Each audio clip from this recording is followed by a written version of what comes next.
Hello everyone, welcome to our YouTube channel the Hybrid Chemistry. आज की ये जो वीडियो है हमारी एचपीएससी पीजीटी केमिस्ट्री के इंटरव्यू की कंटिन्यूशन में ही है। इस वीडियो के अंदर हम डिस्कस करेंगे फिजिकल केमिस्ट्री के ओवरव्यू को।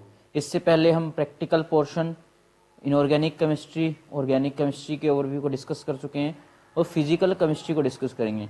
मेनली जो 11th-12th के बेसिस पर फिजिकल केमिस्ट्री ज़्यादा आती है, इनऑर्गेनिक और ऑर्गेनिक का तो नॉर्मल पोर्शन होता है। तो फिजिकल केमिस्ट्री जो टफ पड़ती है 11th-12th लेवल पर बात करें तो, अगर हम बात करें फिजिकल केमिस्ट्री के अंदर हमें किस तरीके से चलना है, क्योंकि इसमें जो टॉपिक है ना एक दूसरे से इंटरकनेक्टेड ही रहेंगे। तो सबसे पहले अगर हम बात करें फिजिकल केमिस्ट्री के लिए हमें मोल कंसेप्ट काफ़ी अच्छे से आना चाहिए। तो मोल कंसेप्ट के अंदर क्या होता है, भी मोल कंसेप्ट के अंदर आपको ना मोल के बारे में पता होना चाहिए। मतलब आपसे अगर स्टार्टिंग से ही करे, सिंपल सा मोल कंसेप्ट से उसने इंटरव्यू स्टार्ट कर दिया, तो वो आपसे पहले सबसे पहला क्वेश्चन पूछेगा भी मोल है क्या चीज। अब मोल आप बताओगे, मोल के अंदर भाई इतने नंबर ही क्यों होते हैं, वो 6.022 इंटू 10⁻23 ही क्यों होता है, वो चीजें आप बताओगे। मोल के अंदर वो कहां से निकल के आया, फिर वो चीजें आएंगी आपसे। AMU वाला एटॉमिक मास यूनिट, वो कार्बन 12 के इतने ग्राम से, इस तरीके से 1/12 ऑफ कार्बन 12, इस तरीके से वो फॉर्मूला सा बन के आता है। वहां से मतलब बेसिक्स आपसे पूछा जा सकता है मोल के बारे में। ठीक है, मोल का बेसिक आपका क्लियर होगा। उसके बाद आपसे लिमिटिंग रिएजेंट का कंसेप्ट शुरू हो सकता है। लिमिटिंग रिएजेंट में घुस जाए, जैसे मोल आ गया, मोल से केमिकल रिएक्शन करवाई, उससे लिमिटिंग रिएजेंट का कंसेप्ट। अब लिमिटिंग रिएजेंट में ना आपको इसका रियल लाइफ एग्जांपल से इसको समझाना है कि लिमिटिंग रिएजेंट होता क्या एक्चुअल में। ऐसे नहीं समझा देना कि ये रिएक्शन है, ये खत्म हो गया, ये लिमिट, वो तो है एक रियल लाइफ एग्जांपल से, ताकि पता लगे भाई लिमिटिंग रिएजेंट है क्या चीज। ठीक है, उसके अलावा इसके अंदर आता है कंसंट्रेशन यूनिट्स, क्योंकि मोल आएगा, मोल से कंसंट्रेशन, जैसे ना molarity, normality, molality, mass fraction, ये क्या चीज है, मोल फ्रैक्शन ये क्या चीज है, इनकी यूनिट्स एक दूसरे में कन्वर्ट कैसे करते हैं। अब नॉर्मेलिटी खोलोगे तो नंबर ऑफ ग्राम इक्विवेलेंट क्या होता है, इक्विवेलेंट वेट क्या होता है, ये सारी चीजें इसके अंदर आ जाएंगी। ठीक है, अब आप कंसंट्रेशन यूनिट है, कंसंट्रेशन यूनिट का रिलेशन किससे होता है, सॉल्यूशन से होता है। ठीक है, कंसंट्रेशन का तो आपसे पूछा जाएगा सॉल्यूशन क्या है, इसी तरीके से वो सॉल्यूशन के अंदर चले जाएंगे। अब सॉल्यूशन के अंदर आएंगे तो सिंपल कंसंट्रेशन यूनिट्स वाला पूछने के बाद हो सकता है कि वो रॉल्स लॉ या हेनरी लॉ, मतलब सॉल्यूशन के अंदर आइडियल नॉन आइडियल सॉल्यूशन क्या होते हैं, उससे रॉल्स लॉ और हेनरी लॉ में आ जाएंगे। फिर उसके बेसिस पर ही वो कोलिगेटिव प्रॉपर्टी में जा सकते हैं। मतलब एक दूसरे से इंटरकनेक्टेड है ये टॉपिक्स। तो आपको इस तरीके से तैयार करना है, मतलब सॉल्यूशन पोर्शन अगर आप पढ़ रहे हो ना, तो रॉल्स लॉ को अच्छे से पढ़ना है कि भाई ideal solution, non ideal solution क्या होते हैं। इसमें एजियोट्रोप का कंसेप्ट भी आता है, एजियोट्रोप में लिखना शायद रह गया होगा। एजियोट्रोपिक क्या होते हैं, एजियोट्रोपिक सॉल्यूशन क्या होते हैं, कोलिगेटिव प्रॉपर्टी क्या होती हैं, ये चीजें आपको ना एकदम टॉपिक वाइज अच्छे से पता होनी चाहिए। मतलब कहीं से भी शुरू करें आपको उसके बारे में डिटेल नॉलेज होनी चाहिए टॉपिक। जैसे रॉल्स लॉ आपसे पूछ लिया तो आपको पता होना चाहिए वेपर प्रेशर, यानी जो टर्म आप यूज कर रहे हो ना, रॉल्स लॉ के अंदर वेपर प्रेशर यूज होगा टर्म, तो वेपर प्रेशर होता क्या है ये चीज पता होनी चाहिए आपको।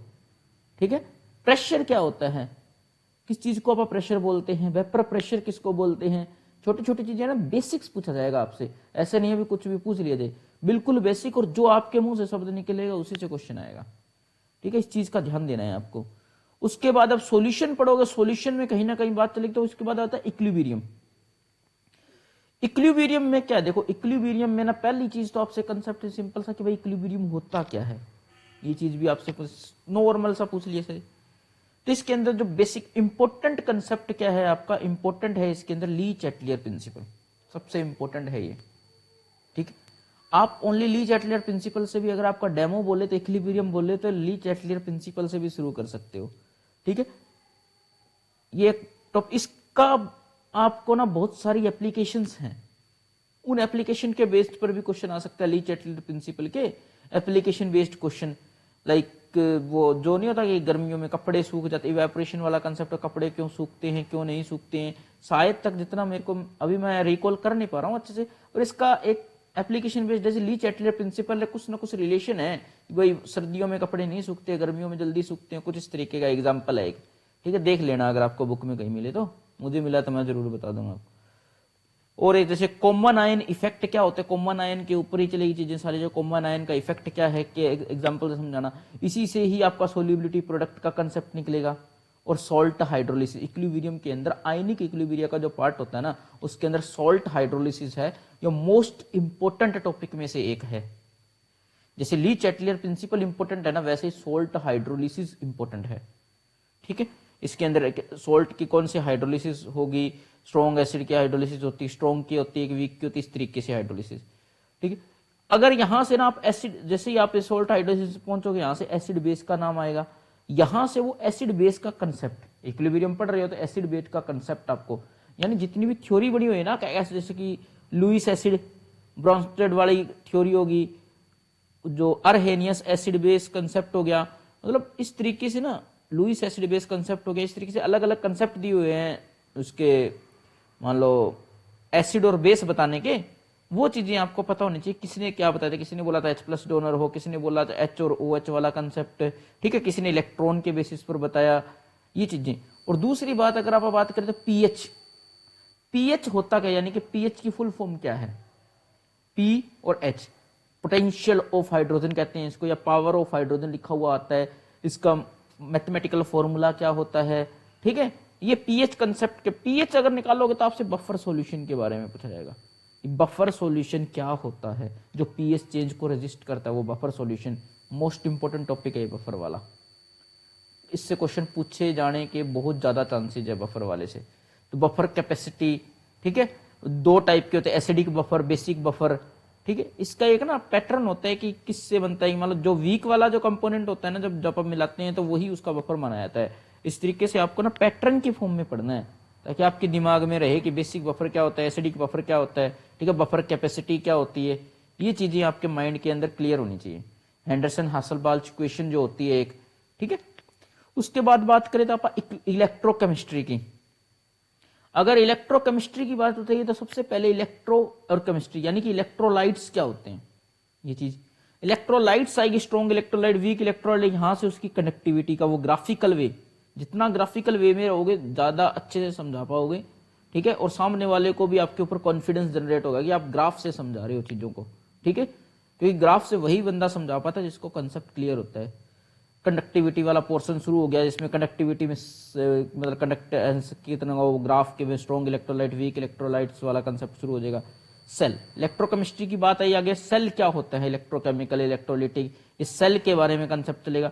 उसके बाद बात करते हैं कि भाई नॉन स्टिक्विज सेल आएगा तो उसका ईएमएफ निकलेगा, ईएमएफ निकलेगा तो अब सेल के अंदर ना different type of cell, metal, metal ion, half cell, इस तरीके से वो गैल्वेनिक सेल। फिर वो पूछता है कि क्या एक ही जैसे दो कंपार्टमेंट बनाते हैं, फिर रिडॉक्स हाफ सेल और वो क्या बोलते हैं उसको, हाफ सेल्स बनते हैं ना अलग अलग, जैसे कैथोडिक हाफ सेल और एनोडिक डिपार्टमेंट बनते हैं अलग अलग, क्या ये दोनों एक ही के अंदर बन सकते हैं, नहीं बन सकते?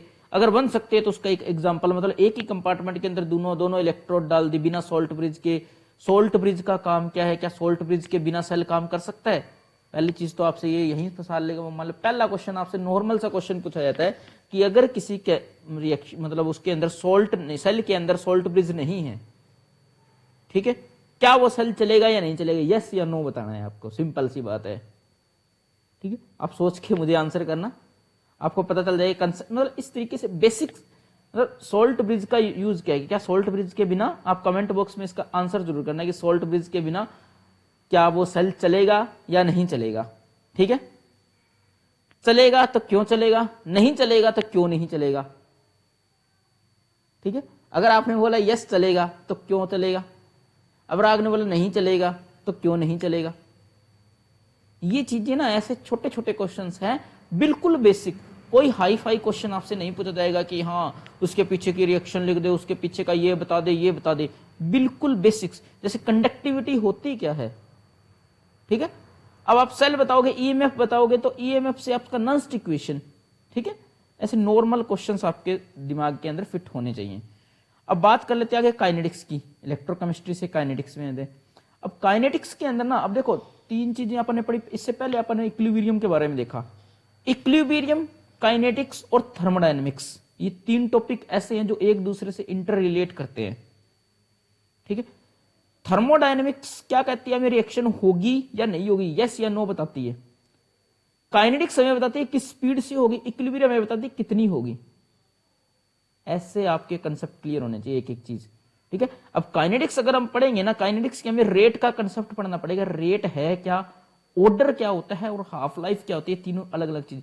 अब काइनेटिक्स से आप रेडियो एक्टिविटी के अंदर भी जा सकते हो कि आप कैसे पता लगाओगे कि जैसे एक सिंपल सा क्वेश्चन आ नहीं आता कि भाई कोई मर जाता है, उसका कैसे पता लगाते हैं कि जैसे मान लो किसी की बॉडी का स्केलेटन देख लेते हैं कि इतने साल पहले मरा था, कार्बन डेटिंग होती है ना, कार्बन 14 की डेटिंग, उसके बेसिस पे, ठीक है। कोई भी चीज इतनी पुरानी है, जो आपने सुना होगा शायद, जैसे कोई भी हम जिंदा होते हैं वो मतलब क्या बोलते हैं उसको, कार्बन 14 है ना, डीके होता रहता है, उसके बेसिस पर ही ये आंसर्स होते हैं सारे, ठीक है। ये चीजें आपको पता होनी चाहिए, सिर्फ सिंपल सिंपल क्वेश्चन है ये बिल्कुल। और ग्राफिकल वे के अंदर, जैसे आपको फर्स्ट ऑर्डर बोला, सेकंड ऑर्डर बोला, थर्ड, ये ग्राफिकल वे के अंदर उसको समझाना है, ठीक है। वो छोटा सा क्वेश्चन, जैसे एक पानी की टंकी है अपने घर के अंदर। अब पानी की टंकी को आप नीचे से टूटी खोलकर उसको खाली कर दोगे, नीचे का खोला नलका खाली कर दिया उसको। अब इसकी इक्वेशन बताओ कौन सा ऑर्डर है रिएक्शन, मतलब पानी का फ्लो हुआ है, कौन सा ऑर्डर है, फर्स्ट ऑर्डर है कि सेकंड ऑर्डर है कि थर्ड ऑर्डर है, कैसे पता लगाओगे। बिल्कुल सिंपल क्वेश्चन है, अगर आपने काइनेटिक्स के बिल्कुल बेसिक्स पढ़े हैं ना, ये चीजें आप बता सकते हो, ठीक है, कि इसकी इक्वेशंस लिखो, ठीक है। और उसके बाद है थ्योरी। अब थ्योरीज के अंदर जैसे काइनेटिक्स के अंदर थे ना, ट्रांजिशन स्टेट थ्योरी होगी, एक्टिवेटेड कॉम्प्लेक्स थ्योरी, ये सारी चीजें आपको पता होनी चाहिए, इसके बेसिक अजम्पशन क्या थे, इससे क्या बना, ठीक है। उसके बाद आपका काइनेटिक्स का पोर्शन है ज्यादा हाई लेवल, उसके अंदर नहीं जाना है, पैरेलल रिएक्शन होती है, ये होती है, वो होती है, इसमें नहीं जाना है, नॉर्मल सिंपल थ्योरीज तक ही आपको सीमित रह जाना है, ठीक है। उसके बाद अगर बात करें हम थर्मोडायनेमिक्स की, अब थर्मोडायनेमिक्स के अंदर पहला कंसेप्ट है, थर्मोडायनेमिक्स में होता है, थर्मोडायनेमिक्स सिर्फ यस या नो आंसर करती है कि कोई भी रिएक्शन होगी या नहीं होगी, इतनी सी बात बताता है थर्मोडायनेमिक्स। अब थर्मोडायनेमिक्स आप पढ़ोगे तो सिस्टम क्या चीज होता है और सराउंडिंग क्या चीज होता है, ठीक है। और कौन से प्रोसेस है, आइसोथर्मल, आइसोबारिक। अब जैसे कि मैंने एक मान लो पानी का गिलास है, उसको गर्म किया, ठंडा किया, ठीक है, पहले उसको गर्म किया, फिर उसको ठंडा कर दिया, फिर कई देर के बाद फिर उसको गर्म कर दिया, ठीक है, वापिस उसी टेम्परेचर पर लिया जिस टेम्परेचर से मैंने स्टार्ट किया था। क्या यह प्रोसेस आइसोथर्मल है? मान लो इस तरीके के क्वेश्चन की मतलब बेसिक कंडीशन पता होनी चाहिए कि आइसोथर्मल की बेसिक कंडीशन क्या है, और जो आइसोबारिक है उसकी बेसिक कंडीशन क्या है। मेरा क्वेश्चन आपको समझ में आ गया होगा शायद, इनके क्वेश्चन जरूर आप कमेंट बॉक्स पर आंसर करना कि अगर आप सुन रहे हो तो, कि एक पानी का गिलास है, उसका टेम्परेचर मैंने बार बार से चेंज करके जिस टेम्परेचर से मैंने शुरू किया था उसी टेम्परेचर पर मैं ले आया हूं, क्या ये कंप्लीट जो प्रोसेस है वो आइसोथर्मल माना जाएगा या नहीं माना जाएगा। ऐसे लॉजिकल आंसर्स थर्मोडायनेमिक्स के अंदर, लॉजिकल क्वेश्चन सबसे पूछे जाएंगे, ठीक है। उसके अलावा लॉज हैं जैसे zeroth law, first law, second law, third law, ठीक है। और कार्नोट हीट इंजन का जो प्रोसेस हो गया, एफिशिएंट हीट इंजन के। दूसरी बात, अगर आप फ्रिज का डोर अगर ओपन छोड़ती हो तो रूम का टेम्परेचर इंक्रीज होगा या डिक्रीज होगा। ऐसे लॉजिकल वे के जो क्वेश्चंस है ना, ऐसे क्वेश्चंस आपके दिमाग में आने चाहिए थर्मोडायनेमिक्स के अंदर।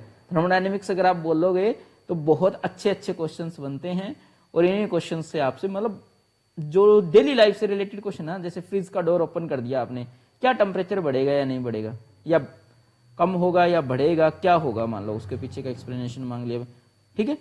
इस तरीके से आपको चलते हुए जाना है थर्मोडायनेमिक्स के अंदर। सिस्टम क्या है, सराउंडिंग क्या है, प्रोसेसेस कौन से होते हैं। और थर्मोडायनेमिक्स के अंदर टर्मिनोलॉजी है ना जितनी भी, उनको ढंग से, जैसे इंटरनल एनर्जी है क्या चीज, एंथैल्पी एच से डिनोट करते क्या है, गिब्स फ्री एनर्जी क्या है, एंट्रोपी क्या है, हीट कैपेसिटी क्या है, वर्क क्या है, स्टेट फंक्शन क्या होते हैं, पाथ फंक्शन क्या होते हैं, ठीक है। एक तरीके से समझाना, जैसे वर्क और हीट को समझाना है आपको। वर्क क्या है और हीट क्या है, दोनों ही एनर्जी होती है, ठीक है। वर्क और हीट क्या है, दोनों ही एनर्जी हैं। एक डायरेक्शनल एनर्जी होती है, एक नॉन डायरेक्शनल एनर्जी होती है, दोनों ही एक्सचेंज ऑफ एनर्जी होती है। एक डायरेक्शनल होती है और एक नॉन डायरेक्शनल होती है। इस तरीके से ना आपको दिमाग के अंदर ना क्लैरिटी होनी चाहिए टॉपिक्स को लेकर, ताकि सामने वाले को आप अच्छे से समझा पाओ।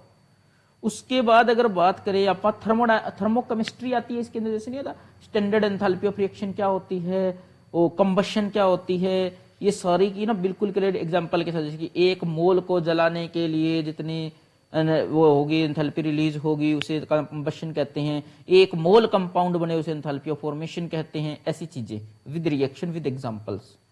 ठीक है, स्टैंडर्ड स्टेट क्या होती है, ये चीज थर्मोडायनेमिक्स के अंदर होगी। उसके बाद अगर हम बात करें तो एटॉमिक स्ट्रक्चर जो टॉपिक रह गए हैं हमारे, जैसे एटॉमिक स्ट्रक्चर स्टार्ट करोगे आप तो एटॉमिक स्ट्रक्चर्स के अंदर आपको बता रहा हूं कि एटम्स बिल्कुल बेसिक से स्टार्ट करेंगे।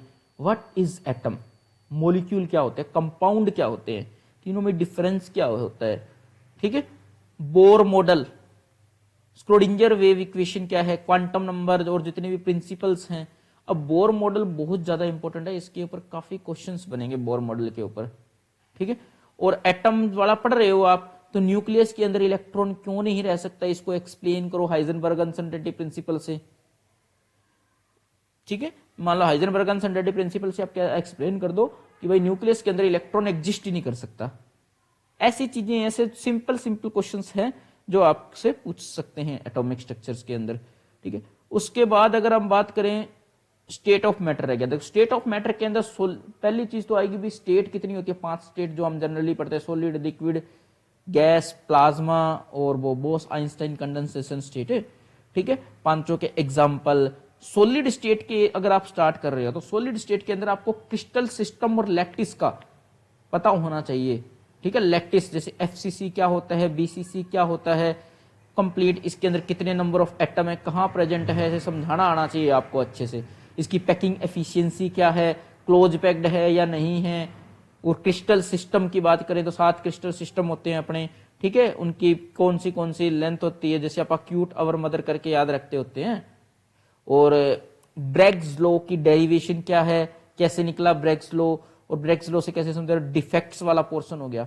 ठीक है, ये जरूर पढ़ना है आपको, अगर आप सॉलिड स्टेट दे रहे हो तो इनके ऊपर जरूर ध्यान देना है आपको। ठीक है, उसके बाद अगर आप बात करें तो लिक्विड के अंदर ना आपको 2 टॉपिक आते हैं, सरफेस टेंशन और विस्कोसिटी। सरफेस टेंशन और विस्कोसिटी, टेम्परेचर का क्या इफेक्ट होता है, इनकी यूनिट्स क्या होती है और होती क्या है, और इनको मेजर कैसे करते हैं यहाँ पर। जैसे इनको विस्कोसिटी निकालते हैं, विस्कोसिटी को सरफेस टेंशन को स्टेगनोमीटर से निकालते हैं, कैसे निकालते हैं, क्या मेथड होता है। ठीक है, कुछ जानकारी होनी चाहिए। अब गैसीय स्टेट के अंदर सबसे इंपॉर्टेंट है आपका काइनेटिक थ्योरी ऑफ गैसेस, इसकी क्या अजम्पशन है।